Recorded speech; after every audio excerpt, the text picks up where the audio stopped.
Well, hey there, Roof It Up audience. Welcome to another episode where we don't just talk roofing, we talk leadership, transformation, and building a business that stands the test of time.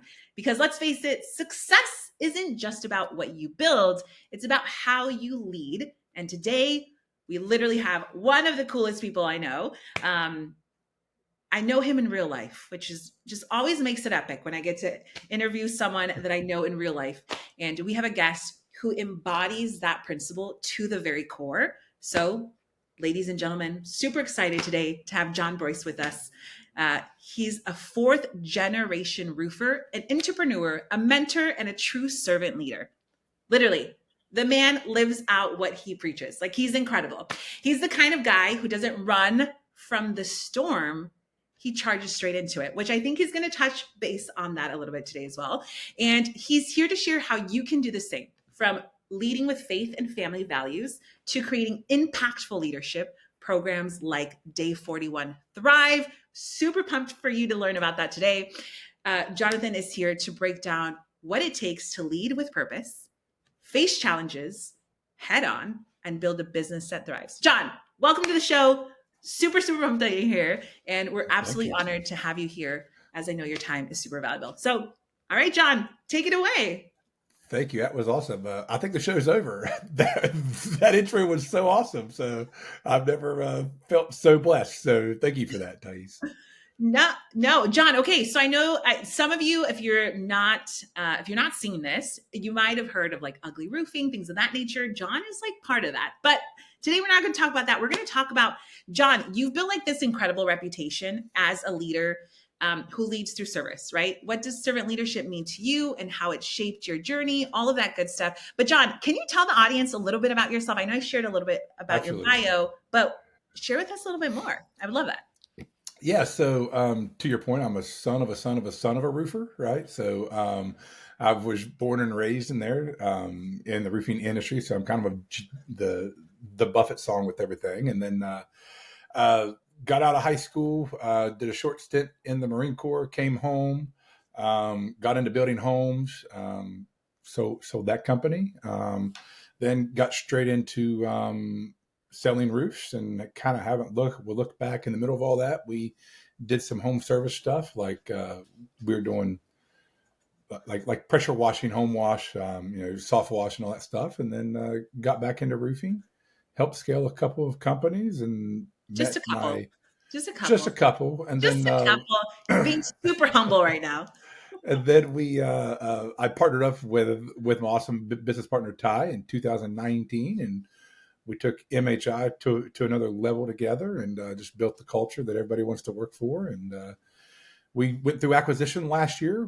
We actually sold that company in January of last year, and we had been with Ugly Roof a long time, so it's more of a roof rejuvenation and sales process type of a company. And so now I live on vacation every day, right? That's what I try to say. But no. That's kind of been the journey. We've got 5 kids, 5 grandkids, 2 dogs. I love my doodles, so I even wear a doodle hat. So that's us. Love it. Okay, I love this story because I think okay, let's reverse a little bit. If you were yourself, like if you would have, like, let's say you're back in high school, you went to the Marine Corps, you got out. Would you think that you would be here today? Like, did you even imagine this? So no, I hated roofing. So growing up, my dad wanted me to not be in roofing. He wanted me to go to college, and I had some scholarship offers for football and all that stuff. And he always gave me a hard time that I didn't take those things. But I liked it. I don't know. I liked the trades. One of my grandpas was a carpenter. I really like that side of the world. Like, if there's one thing that I could do that my body would physically let me do the rest of my life, it'd be build houses. I loved framing. I loved, the smell of sawdust and all that fun stuff. Right. So, but as the housing crisis fell in 2008, like I sold my company in 2007. So I was like, perfect timing. Yeah. It just seemed like a really volatile market to go back into, and roofing has proven to be kind of recession proof. And I kind of jumped back into roofing then. And yeah, so that's kind of what it was. I was running the roofing crews for my dad in the summertime, even in middle school and high school. So it's like, it's in my blood. I love it. But I hated it coming out of high school. Like I didn't want to do it. Right. Yeah. And I wound up coming back to it. So. I love it. I hear that a lot, which I think is really cool. So I know one of the things that you mentioned that you said that you guys have built, companies that people really love being part of, like love working with. As you're sharing this, I'm like, I even want to. Like if you were, I was like, I want to be on your team, right? And truly you've built out this incredible culture where there is one thing to be like, I'm a boss, but there's one thing to be, I'm a leader. And even one thing to be totally, I'm a servant leader. And I feel like that's a huge differentiation aspect because it's like you're pushing, you're not pushing, but you're encouraging and people want to follow you, right? It's totally different having to pull people to follow you. And another thing when people are like, I'm in, I'm totally in, I'm wearing the jersey, I'm all in. And so from what I've felt and what we've experienced as we've, worked together, we see that your people, they wear that jersey proud, right? You guys have built a really great company culture. And so that's kind of a question that we have is like, what does servant leadership mean to you and how has it shaped your journey in your life as you've been through all these different seasons? Yeah, no, that's a great question. So servant leadership is simple if you think about it, right? Is you're there to serve your employees. And so the way that you have to look at it is the customer journey. So when you first start out and owning a company or starting out with the company, like the one-to-one ratio with the customer is you and the customer. So if you're putting on a roof, like you're talking directly with the customer. As you start to grow and build a leadership team, you start taking steps back, sometimes 2, 3, 4 steps back. And so you have to have that same mentality of I'm serving my customer. And so the way that we built it was that my immediate leadership team, so the directors of sales, the director of operations, those became my customer. And that's how you keep that servant leadership is that is my customer. Then their leadership team underneath of them is their customer. And then eventually how you treat one person from the top down is how you treat everybody. And then you treat the customer the same exact way. So one of the models that we pulled in was true, kind, helpful. So, if one, make sure that when you speak, it's true, right? You got to make sure that everything you say is kind, and you got to make sure that everything you say is helpful. And if it's not all three, then we don't say anything, right? We wait until the right time to actually say something. Don't get me wrong, that doesn't mean you can't have conversations, but like when it comes to like solving a problem or an issue, or we call them unsolved opportunities when these things pop up. Is like, how do you solve this? Well, it's like, well, is it true? Is it kind? Is it helpful? And then that's how we speak to each other. And therefore that relays down the line to the customer and to our vendors. So like we worked with you guys for 3-4 years. It was phenomenal. That you guys had the same reciprocity back as everything that we did with you guys was very kind and very humble as well. So we enjoyed that. Okay. You just like literally kind of, my brain just went like, because you I didn't mean to do that. I'm like, so we, it's like most companies, right? You're like, hey, our client, right, is our client.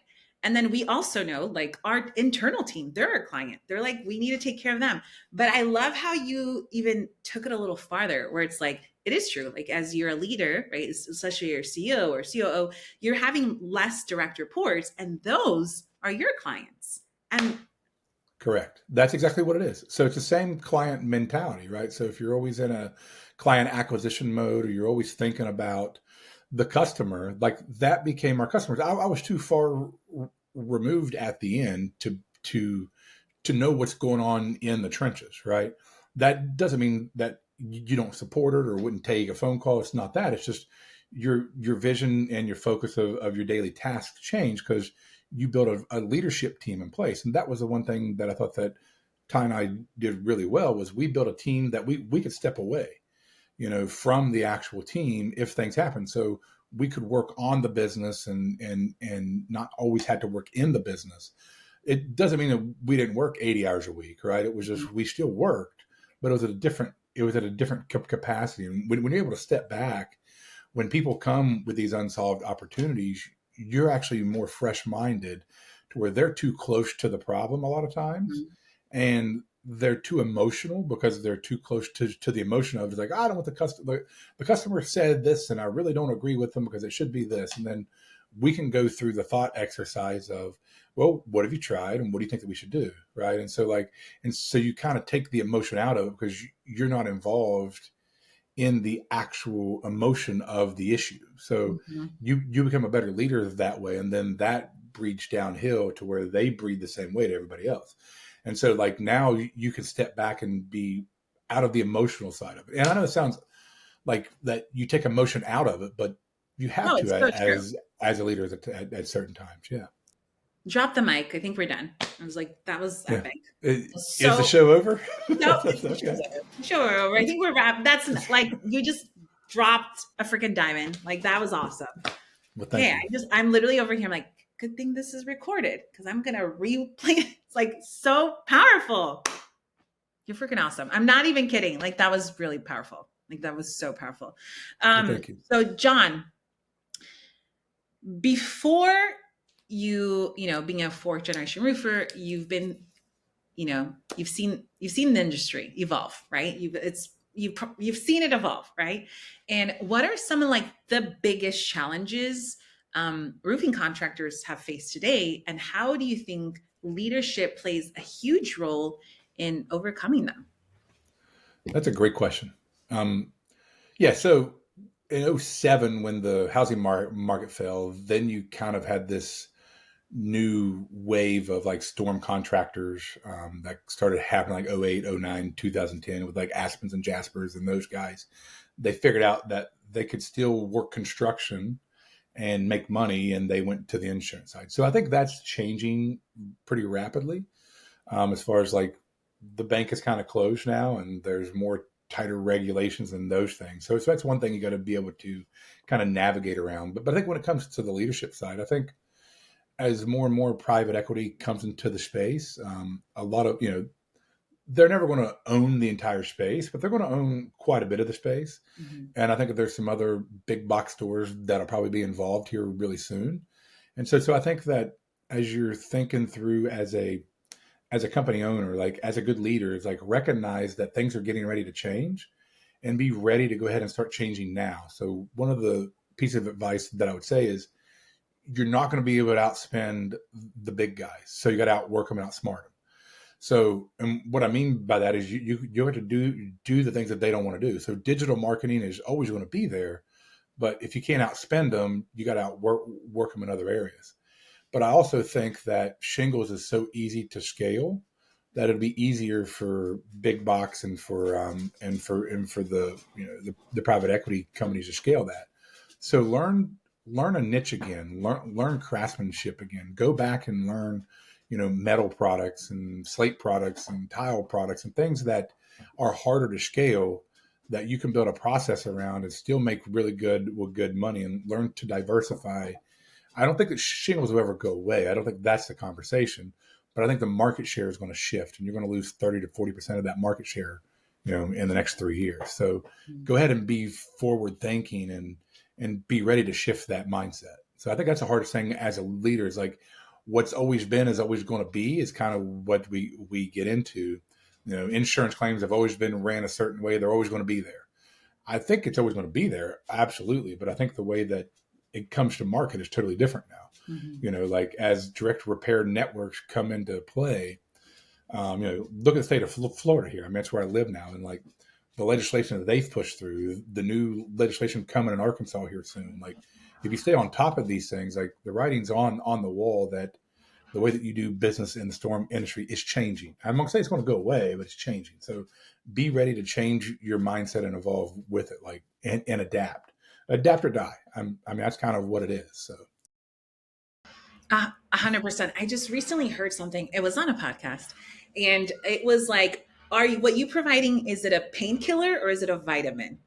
Right? It's like it's this dynamic of like the service That's you're good. offering. Is it a painkiller or is it a vitamin? Right? And I feel like the kind of what you touched on is like, what are these big offices? You're not going to be able to overspend them, right? They got just millions, billions. They got it, right? So you just gotta kind of pivot differently. And one of the things is, yeah, like the repairs, right? That's a vitamin, right? You're going to get them ready because you're going to, they're being proactive to make sure the roof doesn't need a full repair. But at some point, it's going to need one. And so you're going to be right there to support them when the pain really is going over. So anyway, there's like a lot of opportunity there. So that's pretty cool. That was good. Yeah. Good right there. Yeah. For sure. And with the repair side too, I think that's something that is truly a missed opportunity. And that's not because of the ugly roof side, but honestly, like that's where the lot of your margin and your profit can come from, is from repairs and rejuvenation. So don't miss the boat on that and push back. Like all we do is replacements. I would even like start to learn how to finance, because I think the world's changing there, right? So I think that insurance proceeds is a payment option. It's not the payment option. So like, if you can have a conversation with a homeowner, and just by changing this one little mindset of like, hey, it's great, you're getting 20 grand from the insurance company, take that and put it into the bank account.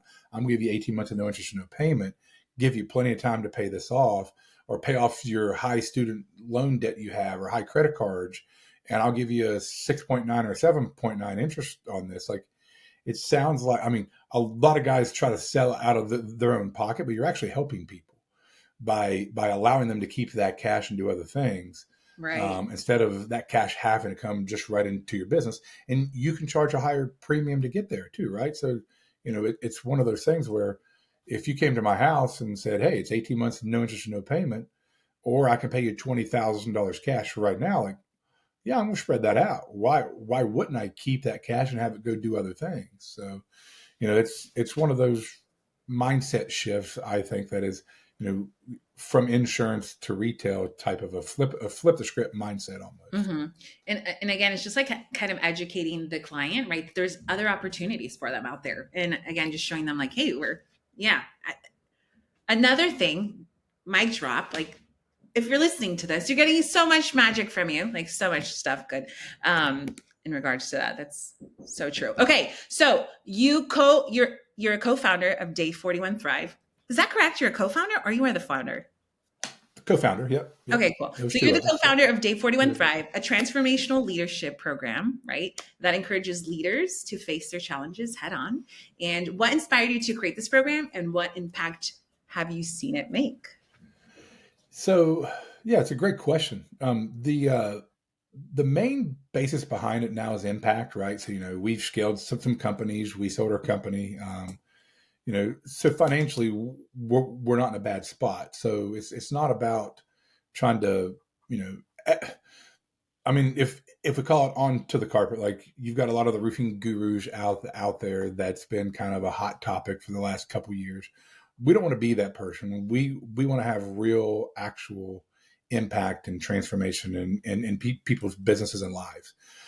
So like the reason why that we started that is Day 41. So if you look through scripture, if you look through, the 40 days, the 40 nights, the 40 years of things, like it's always on the 41st day, the 41st year, where these things that are miracles, if you will, just happen. Like these things, like you get through the storm and then it's like, boom, there it is. Right. It's like, so we want to teach people to endure the storm. And one of the mottos that I've had my entire life is that you're either in a storm, going through a storm, or coming out of a storm, right? Or going back into another storm. So you need to always be, happy in whatever condition is that you're in right now. And what I mean by happy is more joy, right? So it's hard to find joy. I mean, I could be happy and have elation, like, hey, like I found $100, or hey, I lost $100. Now I'm depressed. So how do you find true joy, whether I win $100 or lose $100, right? Or lose it. So it's like, how do you find that true joy? And that's when you're able to endure the storm and know that, hey, this too shall pass. And part of being a leader is you got to be able to, like I wrote a blog a while back about like lead like a duck. And it was really like I was sitting there, I was up on my back porch. I was looking in the pond. I'm watching this duck just glide across the pond, and I'm like, man, like he's poised. He's sitting there, like he looks calm, but underneath, his feet are just going 3,000 miles an hour to go 2 mile an hour across the surface of the water. And I thought, man, that's really what leadership looks like. Is like your team needs to see you poised, calm, cool, collective. at all times, even though it's chaos behind the scenes, right? It's chaos. Like, and that's why we call it like being a chaos captain, right? So, but like that's what we're really doing is we're captaining this chaos, but we got to do it in a way that, not that you can't let your employees see you sweat as much as it is like they have to know that they can count on you. So like when something really bad happens, or something comes through and it's like there's hard decisions to be made, you have to be calm and you have to be cool and collective through it. And if you don't practice that in your daily life and in your personal life, it's it'll come over into your business life as well, and then it breeds, like, I mean, that's the one thing that if you're not emotionally intelligent, that'll ruin the company faster than anything. So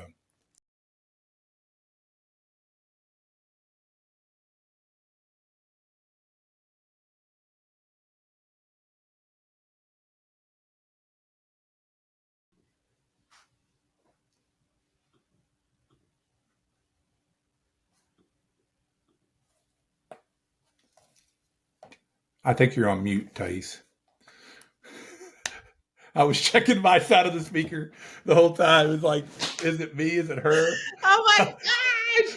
Okay, good thing we can edit this, guys. Edit this. Bah, bah, bah, bah, bah. Okay. Cut one. Cut two. Cut one. Okay. So what I was saying is, okay.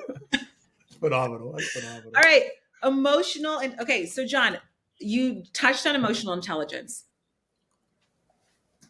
If an individual does not have strong emotional intelligence, is it like, do they have no hope? Or what are tools that you recommend for this individual to say, hey, listen, I'm having a lot of turnover, right? Sometimes sometimes we hear this often, right? They're like, we can't find good people. There's just no good people around. And typically I'm like, if you're saying that, most likely I would put money down. You are the problem, right? And so it's kind of like coming to a realization like, hey, if you're saying I can't find good people, there's no good people around, if that's kind of an anthem that you're constantly speaking, just kind of looking yourself in the mirror and be like, it's most likely that it's me. So what is your recommendation when someone comes to that realization that if I want to scale, if I want to grow, I need great people, but I need to also know how to function and work with people so that they want to stay with me. So what are your tools you recommend? Man, that's my life in a nutshell, right? Is like learning how to fail gracefully. So what I'll say is it takes a long time and it is a process. Hopefully that we can give some cheat codes there. I was that leader, right? Of just like terrible. Like I was just no emotional intelligence. Everything would bother me. No way. I'm telling you, like it was terrible. Like, everything would bother me. This was pre-Facebook days too, right? So it's like, so like prior to having like triggers, right? Like it would just be like, but I grew up around that type of thing, right? So you can break that. The main thing is you got to get a coach, you got to get a mentor, you got to find somebody that you want to align with and be like, hey, I want to be like that person. Mm-hmm. And then when you find that person, then it's not like you emulate them as much as like you pick their brain and try to figure it out. So part of what you want to do is learn how to bifurcate emotions and learn that there's only two things that you can control: your reaction and your action. That's it. I can't control anything else in life but my actions and my reactions. So I can't control if Thais starts to yell and cuss at me right now, but I can control how I react to it. Right. And whenever I can able to put my emotion aside and be like, okay, why is Thais acting this way right now? Which she's not, everybody, for all the listeners, but right. But it's like they're cussing you out now. Yeah. But it's like, why is she acting this way? And like try to look introspectively and like, have I said something? Have I done something? So it goes back to extreme ownership to try to understand what's going on in the moment and asking questions to genuinely understand, right? So I call it a Ted Lasso moment, right? Is you literally want to genuinely get to know somebody. Mm-hmm. And so when you can do that, you can develop emotional intelligence through that type of a pathway. That's the business answer. The personal answer of like my spiritual life, my personal life, is you got to go down the Proverbs challenge and like every day read a chapter of Proverbs and you'll learn what stoicism really is and like how to react in things and like how Solomon was talking to the sons about like what not to do. Because as important as what to do, right? Mm-hmm. So learning how to react to bad situations is tough. Um, but if you learn to like take a deep breath, take a step back, and then come up with a plan like that, that's always better than just reacting, right? So I can control how I react, and I can control my actions. So I'm not just going to walk up and smack somebody in the face, because that's not who I am, right? I used to be that person. I used to be a very not a nice person, right? It's like, if somebody said something out of the way, I'd be like, well, what are you doing? Like, who are you? Like who are you to me, right? And then I had this very prideful, arrogant attitude about me. And once you learn that people that are acting prideful and arrogant, a lot of times they're acting that out of fear. Mm-hmm. So you kind of take like a dog that will bite you. It's because there's fear. It's the same thing, is they got some type of a fear that they have to overcome. And a lot of times you're the only person that might have given them a kind word back that day, even when they're screaming at you. Mm-hmm. Right. So once I was able to put that robe on, I take it off occasionally. I try not to, but like once you're able to put that robe on, it's a lot easier to like see different perspectives and have a new set of glasses, if you will, or a new lens on life. And then that's when I was able to find joy. So like not looking too far into the future, but not looking back in the past, because that's when you get anxiety and depression. So if you can learn to like really be present in the moment, Right. that's when you'll find joy, and that's when you'll find emotional intelligence. Again, another mic drop. Like another mic drop, John. Okay, I gotta call you now Mic Drop John. That's your new name. Mic Drop John. No, that's the new podcast name. It's Mic Drop. Drop John. I love it. Okay. So just hit on like a lot of good stuff. Like, okay. So one of the things that you said the Proverbs 31 challenge. If you're listening to this and you're like, what the heck is that? Proverbs has 31 chapters. So you literally, what day are we at? This is March, it's the 21st of the month. You can just go to Proverbs or turn it on your phone, right? Google it and be like, what day am I on? 24th, 21. So go ahead and go Proverbs 21. And that is a chapter that you can read. And it's not lengthy, but it's packed with wisdom. So that literally, that book is a book full of wisdom. So the Proverbs 31 challenge is incredible. And it's not something you do once. Like you can literally do every single month, because every single month as you're doing it, you are literally just punched in the throat with like, boom, I read this before and I didn't see it now. Wow, I'm seeing it now. So it's incredible. That's one. Every time you read it, you get more and more stuff out of it. And on my website, my personal website too, I have it there, and I've got a guide. If you want to like study with somebody, like it gives you just a little bit of like questions to prompt. Don't just use my questions, but like gives you an idea of how to think and like talk back and forth. Sorry, I didn't mean to. I love that. No, I was literally going to drop that. But So we're going to provide all of John's handles at the end. John, you're going to share with everybody your handles, but that is 100% on their Day 41 Thrive. It has that right there, the Proverbs 31 challenge. And it's something that you could do, with a friend, with a coworker, with your spouse stuff. It's really powerful. And he made it really, it's a tool that will help you become better. So really awesome with that. And then the other aspect that you talked about, I love that one day, John, you weren't this John. So there is hope. Ladies and gentlemen, there's hope, because it's like sometimes we're looking, right? Like if I know, like I know you as I've known you, and I've seen John this way, right? There, I'm like, no way John gets mad. There's not one angry bone in his body, right? And I love how you're like, no, I was that guy. I was totally arrogant, and it was all driven by fear. And so I had to work through that, right? And I love how you're a different, you're John that wears another robe, and that's really impactful because it gives you hope. You're like, you can't change. You can't change. It really was driven out of desperation, if you will, because I'd been through a lot of hard things, and everybody has a bad backstory. So I don't want to I don't want to present my onion, right? So I call it an onion. Like I don't know if you've ever seen Shrek, right? So it's an onion. It's got a lot of layers. As you peel it back, it'll make you cry and it stinks. Yeah. Right. So to me, that's what the backstory is. But at the end of the day, it's like you can overcome any challenge that you want to, and it's all in between the ears. Like it's all a mindset. It's how you look at things, and if you look at things as where's the lesson in this, then you can approach the day a lot better, right? And then your reactions are a lot better. The way that you view life is a lot better, So that's what it was. It really took a really hard hit in my life where I was overly arrogant and I was very prideful. And I said, it's not happening on my watch. And it wound up that it was.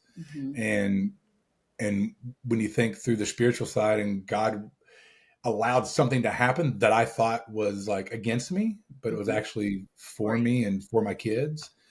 When you see that hedge of protection was built, and I think I'm blessed because a lot of people haven't had that chance to look back and say, oh, that's what it was. Like I've had the breadcrumbs. Right. And, he was able to reveal a couple of those things and like, oh, this is why it all happened this way. And so when you go through that revelation, if you will, it's like, wow, this is why I'm still here. Right. And so it wasn't an instant change, but it was an almost instant change of like, all right, I've just got to be a better person. I can't act this way. I can't be arrogant. I can't be, just treating people this way. So. And it's just kind of a testimony back to like, we cannot change the past, right? But we 100% can change the future because it's like 100%. We can. And it starts with the today. It's the mindset shifting, right? It's the, okay, I'm remembering that. I love what you said. Like when people are, like if you were cussing me out or something like that, right? It's like, well, why is that happening? And I think it roots down to people are hurt and they're broken, right? We're like hurt. And so it's like, there's people's reactions, right? And how they act and things of that nature. It's not really towards us. It's that there's something deeper happening, right? It's like the road rage isn't because you cut them. There's something else going on. Something else. And I think if you can kind of look at that, like everyone has a story. I think it makes you have a lot more grace on people and just be able to calmly live more like life and more without so much anxiety. So I think that's one way to look at there. But okay. All right. We went rabbited through that. But as we're wrapping up here, I have one more question for you. So the Proverbs Challenge. Sorry. Well, I know we talked about that. So it's another powerful initiative you've launched, which again, if you haven't checked it out yet, definitely we're going to give John's handle so you can actually go ahead and do that as well. And check out that challenge. So John, if you could leave every roofing contractor listening with one core message today, or if you could share also what your new coaching and training that is taking place, who is it for? Like what type of audience, what type of owner, who would be like the ideal candidate to embrace this? Where are they in their life or business? So it's somebody that wants to know before they grow, right? Because like at the end of the day, it's one of those things where, sorry, my dog's in there. No, I got somebody knocking on my door. Let me shut the door here. No, you're good. Edit, team, edit this side. Choom, choom, choom, choom, choom. Cut it off. Take two. It's Power Home. They knock on my door once a month, and so I don't know if you can still hear the dogs. Do you still hear them? I can hear them, but it's okay. Don't worry about it. All right. Hold on here. Let me tell this guy to leave. Hold on. Yeah. All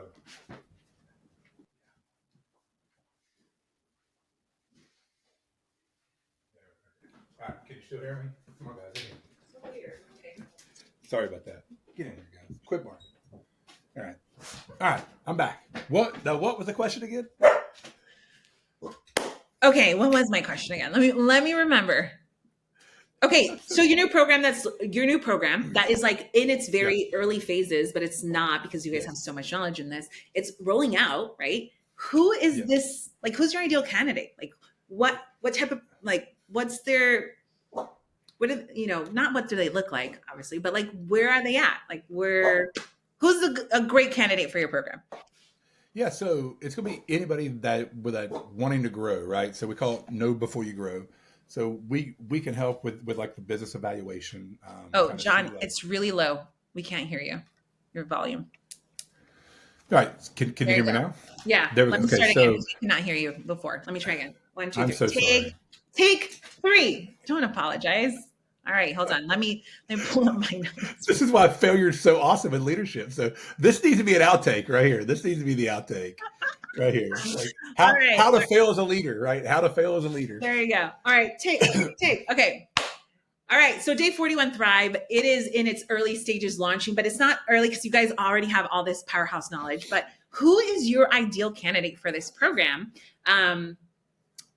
Because it's not, it's like everyone. No, typically this is for an individual, right? How do they look like? Not physically, but like what is going on in their life? What are they looking for? Who would this program be fantastic and a complete return on their investment times a million? Who's it for? Yeah, so that's great. The main person is somebody's looking to grow, right, in their company, and it's not even home services. Like it could be in any company, but it's really to help that's ready to go to another level. Learn the emotional intelligence. We call it know before you grow, right? Is your company set up to scale? What are your goals? What's the vision? Can we help you set that 1 year vision, and then start stepping back and help you with the 90-day and the 30-day and the 7-day stuff, right? And teach them like how to do it. Because what I hear a lot of is like, well, one of our clients right now was like, hey, he's like, I want to do $6 million this year. And I'm like, cool. That sounds like a great goal. How are you going to get there? And he's like, well, I don't know. Like, that's why we need to talk. I'm like, well, what'd you do last year? He's like, well, we did 3 million. I was like, so we arbitrarily pull a number out. Like, what's the plan to get there? Right. And so just trying to help people understand that like revenue metrics are cool, but like having profits always better.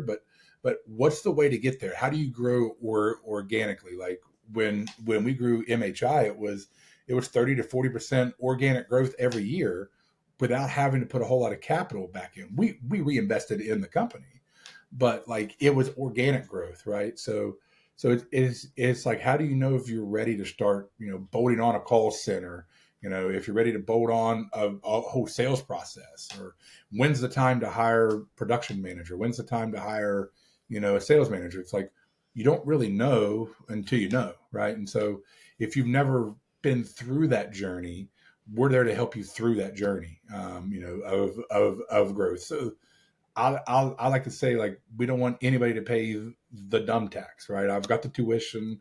I could tell you 1,000 ways how not to do something. We know how to fail. So let us show you how not to fail, and like how to think through things the right way. So. Okay, I love it. So this is for, it's any type of industry, but an individual entrepreneurs who wants to learn and to grow. And let me ask you a question. Would this also be for companies that already maybe have a really good team, but they're really seeing that, hey, we can really step it up when it comes to our leadership and our taking care of our internal clients, which is our team? Would this be something for them as well? Oh, 100%. Yeah. I mean, the biggest part of what we actually teach is leadership and culture. So this implements into any company. Now, there's hard decisions to make when you try to switch culture and you have change management, and we're really good at helping you navigate those types of things. But one of the things that we were successful with over the last 10 years actually was attitude, effort, performance, and like really having people understand those are the criteria that you measure to. And we have a method that we can help people with where you take a subjective matter of culture and turn it into an objective number and like teach them like how to measure that. And each company is a little bit different, but it's still the same basis, right? And then that way that, and just to give a little sneak peek of what it looks like is twice a year, there's a blind, it's totally anonymous where every employee gets to vote on every employee. So it's a peer-to-peer type of a report on who each person is and how they react with, or interact with all of their departments. And so like, it makes it really easy for the leadership team to like pinpoint in on certain issues. And then it's also makes it really easy for individuals to pinpoint on their own issues. Right. And so if you're able to have extreme ownership and own your introspective part around you of like, hey, it's like, maybe I have been a jerk to everybody because, I have 20 votes on this specific question that says I've been a jerk. Right. And so it creates this peer-to-peer review, if you will, to where that you can reflect back on everybody's,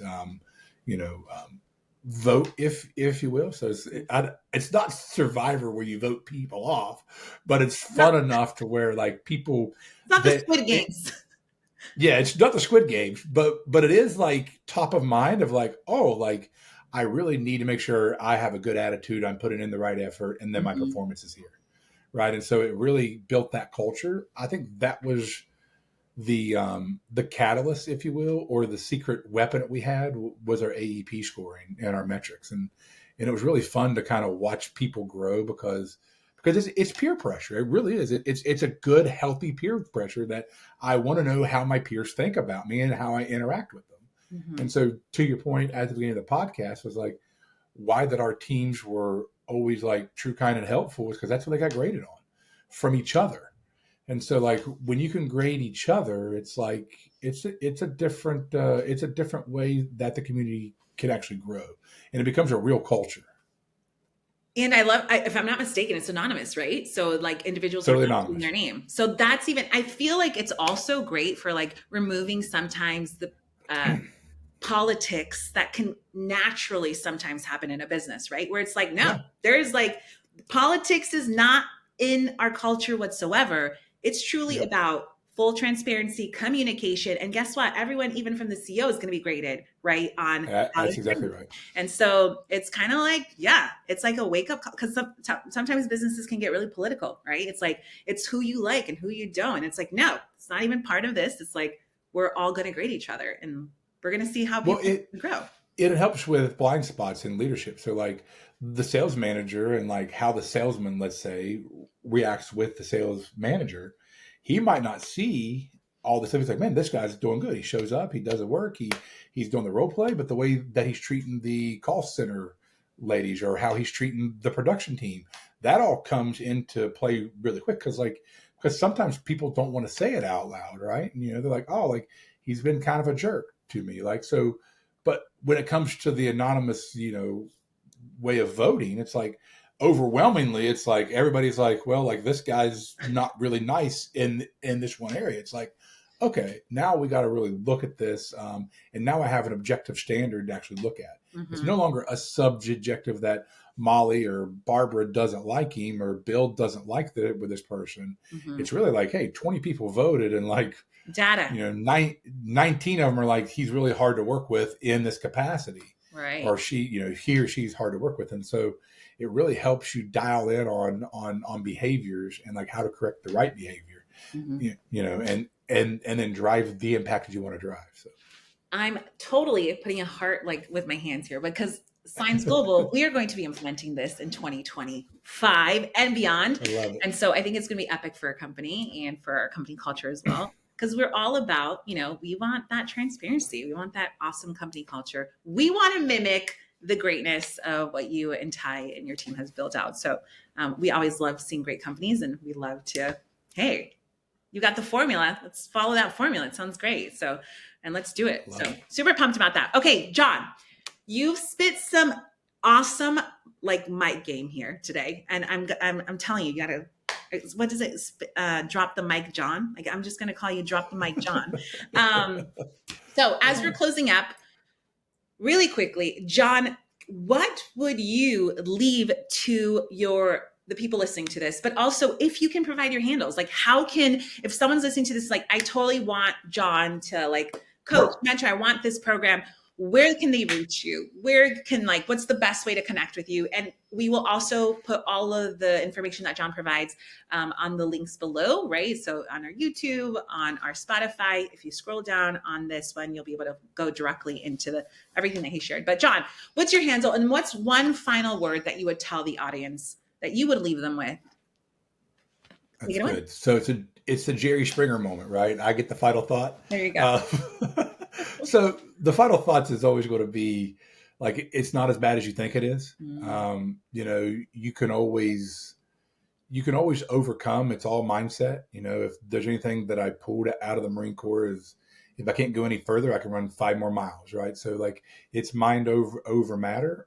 So like, it's not as bad as you want to think it is. Like we get wrapped up into the emotional side of things. I'm not downplaying that things can be bad and things can be hard, but it's all about mindset and how you get through it. When it comes to my handles, so johnbroce.com, JONBROCE.com. You can go check me out there and read some of the stories and some of the adversities that we've overcome, and learn some more. And you can just connect there. Like, you can see me on Facebook, Instagram, Twitter. I don't know. Well, X now, I guess. LinkedIn. Yeah, I think I'm everywhere. I like to make content. I just want to leave the audience with this. It's like, I don't like to chase the camera. Actually, it's my least favorite thing, but I like to make content that is useful and impactful. So I would just ask, if you think it's useful and impactful, just let us know, and I don't like to do anything on the political side or anything that like brings people or divides people, at all. Like, we want to bring everybody together. So, so that's kind of like our whole theme of how we operate. So. And not only that, you're super approachable, and you're like really a fantastic leader. Like, my hat goes off to you, as I've, gotten the honor to just, know you for these few years. And seriously, ladies and gentlemen, he preaches what he does. Like, he does what he preaches. Is that the right way to say in English? As you know, guys, English is my third language. I kind of mix stuff up sometimes, but you really live it out, and you live it out in a way that it's like, we want to be near you as we want to grow. Well, say it in Spanish then. Say it in Spanish and Portuguese, right? Is it Portuguese? Yeah, vou falar em português. Vamos lá. Eu nem sei falar em português. Me esqueci a palavra. Mas yes, if you're speaking Portuguese, we speak Portuguese here too. But yeah, so John, okay, ladies and gentlemen. So folks, if there's one thing to take away from today's conversation, it's this. Success isn't just about the work you do. It's really about the leader you become. John, thank you for sharing. Thank you for sharing. Thank you for dropping the mic. Your insight, your heart, and your mission with us today was epic, seriously.